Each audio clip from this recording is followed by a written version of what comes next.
तो बच्चों इस वीडियो में डिस्कस करेंगे क्लास 9th सब्जेक्ट मैथ के कंपार्टमेंट पेपर को, जो कि 2023-24 का है। बट काफ़ी क्वेश्चन सेम रिपीट होंगे आपके एनुअल एग्ज़ाम में, क्योंकि बार बार ये क्वेश्चन रिपीट होते हैं दोनों शिफ्ट के लिए, मॉर्निंग इवनिंग के लिए। सबसे इम्पोर्टेंट, अभी तक जितने पेपर हुए मॉर्निंग इवनिंग के आंसर अपलोड हैं। कमेंट में प्लेलिस्ट की लिंक मिलेगी, मॉर्निंग इवनिंग का आंसर देख सकते हो, तो देख लेना। ठीक है, सीधा आ जाओ क्वेश्चन पर।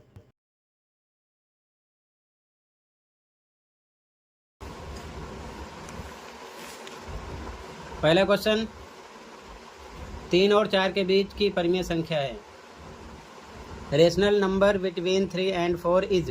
तो ध्यान से देखो, √3 अगर हम इसकी बात करें तो इसकी वैल्यू होती है 1.73। √4 अगर इसको सॉल्व करोगे तो ये 2 × 2 बाहर निकलेगा, मतलब 2 है इसकी वैल्यू। 3.4, ध्यान से देख लो, 3 और 4 इसके बीच में है। अगर 4.3 देखें तो 4 से ज़्यादा है।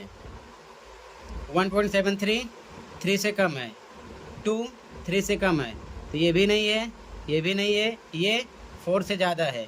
3 और 4 यानी 3 और 4 के बीच का होना चाहिए, तो 3.4 आ जाएगा सी ऑप्शन। ठीक है, तो करेक्ट आंसर हो जाएगा सी ऑप्शन 3.4। ठीक है, फर्स्ट में। Second question, degree of the polynomial 5x + 3 - x² + 8x³ is. बहुपद 5x + 3 - x² + 8x की घात 3 की घात है। तो देखो, जब घात निकालनी हो डिग्री, तो पूरे बहुपद में, ठीक है, यानी पूरे पोलिनोमियल में आपको देखना है कि पावर किसकी हाईएस्ट है। तो यहाँ पर देखो, x की पावर 1 है, यहाँ पर 2 है, यहाँ पर 3 है, तो 3 है, ये हाईएस्ट है, तो बी ऑप्शन हो जाएगा। ठीक है, ये ध्यान में रखना है। क्लियर है। अगला, पॉइंट 8,0 लाइज, बिंदु 8,0 स्थित है। तो किस पे स्थित है? अब देखो, 8,0 ये होता है x, ये होता है y। तो 0 x एंड y पर जहाँ पर भी प्लेस कर रहा है वहाँ पर वो नहीं होगा, उसके अलावा जो बचेगा वहीं पर होगा। तो 0 y पर है, तो मतलब कि x पर होगा। ठीक है, तो ऑन x एक्सिस हो जाएगा। अगर मान लो एग्जांपल इस प्रकार होता है 0,2, तो ये x होता और ये होता y, तो ऐसी कंडीशन में y पर होता। ठीक है, क्योंकि x पर 0 है, ये चीज़ ध्यान में रखना। तो यहाँ पर आपका ए ऑप्शन हो जाएगा x अक्ष पर। अगला, which of the following is a linear equation, निम्नलिखित में से कौन सा रैखिक समीकरण है? तो रैखिक समीकरण ये भी नहीं है, ये भी नहीं है, ये भी नहीं है, ये है। ठीक है, x = 3y। ठीक है, क्योंकि अगर 3y इधर आएगा तो हो जाएगा x - 3y = 0। ऐसी फॉर्म होनी भी चाहिए। ठीक है, तो बी ऑप्शन करेक्ट हो जाएगा। ठीक है, ये चीज़ ध्यान में रखना। अगला, वैल्यू निकालना है। ठीक है, तो ध्यान से देखो, 64 को लिख सकते हैं, यानी 64 को 8 × 8। ठीक है, और पावर 1/2 सेम लिख दिया। 8 डबल टाइम है, 8 डबल टाइम पावर इस प्रकार लिख सकते हैं, × 1/2। 2 से 2 कैंसिल, मतलब 8 की पावर 1 = 8। ये आपका आंसर हो जाएगा। ठीक है, यहाँ पर सी ऑप्शन होगा आपका। ठीक है, अगला, in a histogram if we join mid point of the tops of rectangles then we will get. एक आयत चित्र में आयत के ऊपरी सिरों के मध्य बिंदुओं को जोड़ा जाता है, तो हमें निम्न में से क्या प्राप्त होता है? यानी कि आयत चित्र हिस्टोग्राम इस प्रकार से होता है। ठीक है, तो मिड पॉइंट, इसका मिड पॉइंट यहाँ पर है, इसका यहाँ पर है, इसका यहाँ पर है, इनको जोड़ा जाता है, तो इसे क्या कहते हैं? इसे बोलते हैं बारंबारता बहुभुज, यानी कि फ्रीक्वेंसी पॉलीगन। डी ऑप्शन हो जाएगा। ठीक है, अगला, शंकु का वक्रपृष्ठीय क्षेत्रफल, curve surface area of a cone is. तो πr/l फॉर्मूले पढ़ लेना, फॉर्मूले जरूर करेंगे। कुछ भी आपसे शंकु, बेलन यानी कि सिलेंडर, स्फेयर, कुछ भी आपसे पूछ सकते हैं, पढ़ लेना। ठीक है, अगला, how many lines can be drawn through 2 distinct points. दो भिन्न बिंदुओं से होकर कितनी रेखाएं खींची जा सकती हैं? तो दो भिन्न बिंदुओं से होकर, ठीक है, केवल एक रेखा खींची जा सकती है। जैसे ये मान लो ये, तो इससे होकर एक ही रेखा जाएगी, इस प्रकार से इन दोनों बिंदुओं से होते हुए जाएगी, ठीक है। तो यहाँ पर 1 ए ऑप्शन हो जाएगा। अगला, complementary angles of 70 degree is, 70 degree का पूरक कोण। तो वैल्यू होती है 90 के, इसमें 70 हम माइनस करेंगे, कितना आ जाएगा? 20 डिग्री, ठीक है। अगर यहाँ पर सप्लीमेंट्री बोलते तो 180 में से माइनस करते, ध्यान रखना, ठीक है। यहाँ पर 20 डिग्री आ जाएगा, सी ऑप्शन। अगला question, which of the following is a criterion for congruency of triangles? Angle angle angle ये नहीं है, एंगल साइड साइड ये नहीं है, साइड साइड एंगल ये भी नहीं है, side side side, D option हो जाएगा, ठीक है। निम्न में से कौन सा त्रिभुजों की सर्वांग समता का नियम है? भुजा भुजा भुजा, साइड साइड साइड, ठीक है।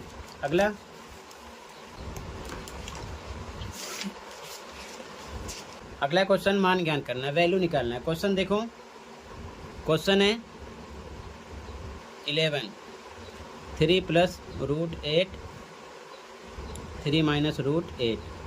ध्यान से देखो, 3 सेम है, √8 सेम है, प्लस माइनस का कॉम्बिनेशन है। तो a + b फॉर्मूला लगाएंगे, a - b बराबर होता है a² - b² के। a पर 3 है तो 3 का स्क्वायर माइनस b पर है √8 का स्क्वायर। 3 का स्क्वायर 9 हो जाएगा, और इसका स्क्वायर करोगे तो इस प्रकार से डबल टाइम पेयर बनेगा, 8 निकलेगा इसमें से बाहर, ठीक है। तो 9 - 8 1 आ जाएगा, ठीक है। तो यहाँ पर आपका बी ऑप्शन हो गया। अगला, मूल बिंदु का भुज है, the abscissa of origin is. तो जो ओरिजिन पॉइंट होता है ना, उसमें उसकी वैल्यू 0 0 होता है, ध्यान रखना। तो भुज कोटि यानी x भी 0 y भी 0, ठीक है। तो यहाँ पर 0 हो जाएगा, ठीक है। k का मान निकालना है, वैल्यू ऑफ k। देखो ध्यान से,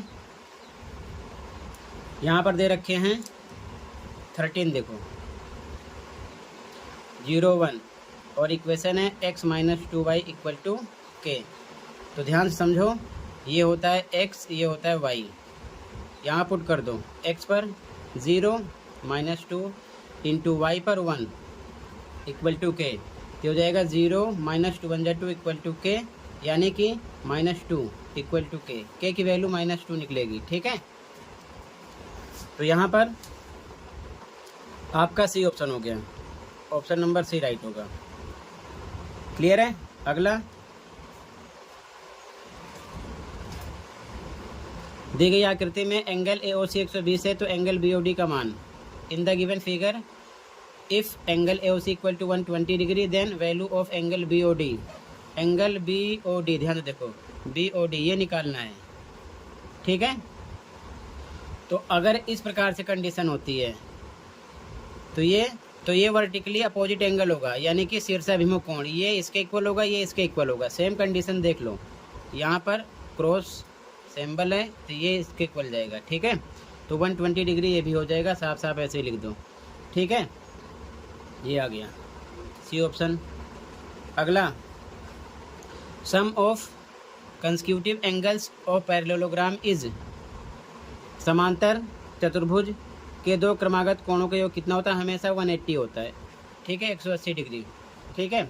अगला, दी गई आकृति में यदि एंगल बी बराबर 80 है, तो एंगल डी का मान in the given figure, angle B = 80 degree, then value of angle D is. Angle D ये निकालना है, ठीक है। तो ध्यान से समझो, तो ध्यान से देखो, इन दोनों एंगल का सम 180 के निकलेगा। क्यों? क्योंकि ये क्या है, एक चक्रीय चतुर्भुज है, ठीक है। तो मतलब कि एंगल बी, ये angle B plus angle D = निकलेगा 180 के। तो एंगल बी की वैल्यू पता है कितना है, 80 डिग्री लिख दिया, प्लस एंगल डी = 180 के, ये डी है, ठीक है। तो एंगल डी ये इधर आएगा, माइनस हो जाएगा 80, तो 180 - 80 = 100 डिग्री आ जाएगा, डी आ जाएगा 100, ठीक है। यहाँ पर आपका सी ऑप्शन हो जाएगा।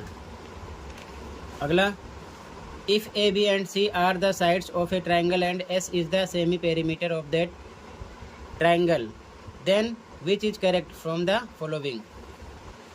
यदि ए बी सी त्रिभुज की भुजाएं हैं तथा एस उस त्रिभुज का अर्ध परिमाप है तो निम्न में से कौन सा सही है? तो आपको पता होगा अर्ध परिमाप का फॉर्मूला एस इक्वल टू होता है ए प्लस बी प्लस सी अपॉन में 2। ठीक है, यही कंडीशन सही होगी, बी ऑप्शन हो जाएगा यहाँ पर आपका करेक्ट। ठीक है, ऑप्शन बी हो जाएगा। अगला देखो, in triangle P Q R if P Q equal to P R and angle Q equal to 50 degree then value of R is.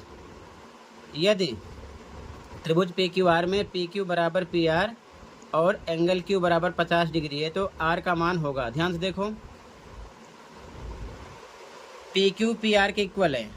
ठीक है, तो ध्यान समझो, यहाँ पर ऐसे समझ लोगे, यहाँ पर देखो क्यू किसके इक्वल जाएगा? आर के, क्योंकि पी क्यू पी आर के इक्वल है, ये कॉमन है, तो क्यू आर के इक्वल जाएगा, ऐसे हिसाब लगा लो।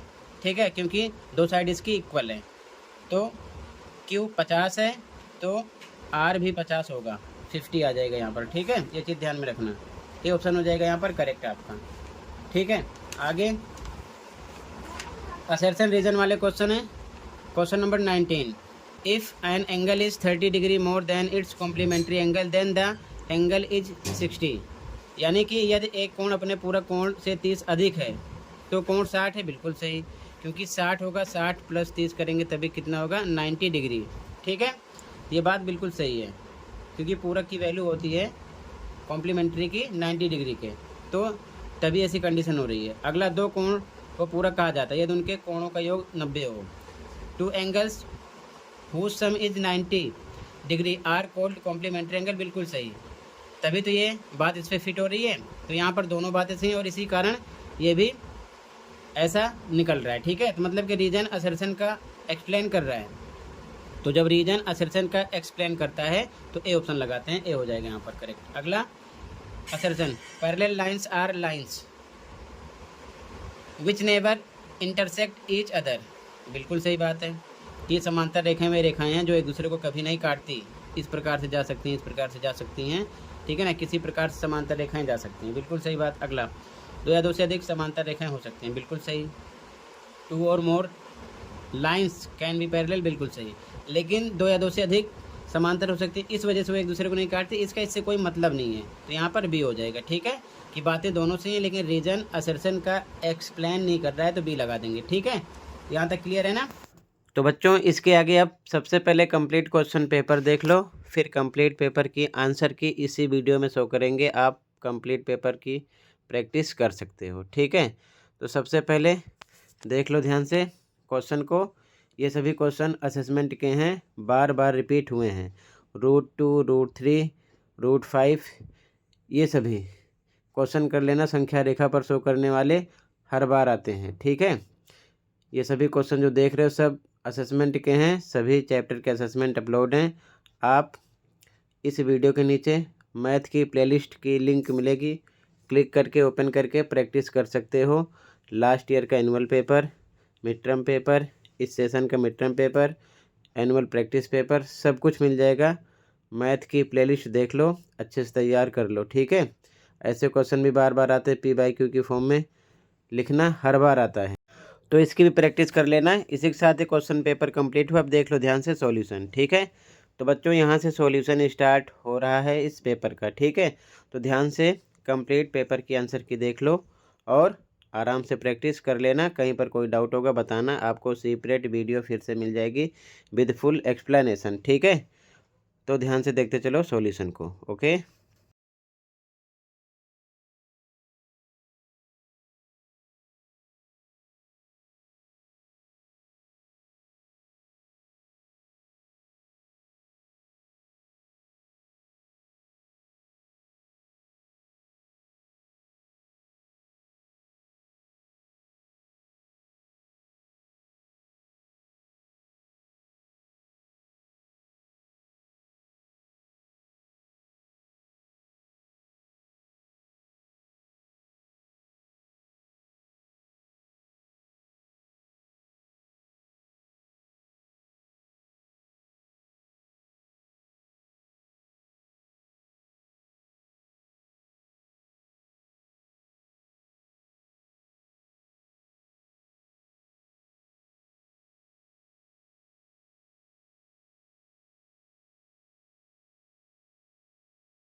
तो टोटल बच्चों इतना ही था और ये कंप्लीट हुआ। मिलते हैं अगली वीडियो में। Thank you for watching and take care.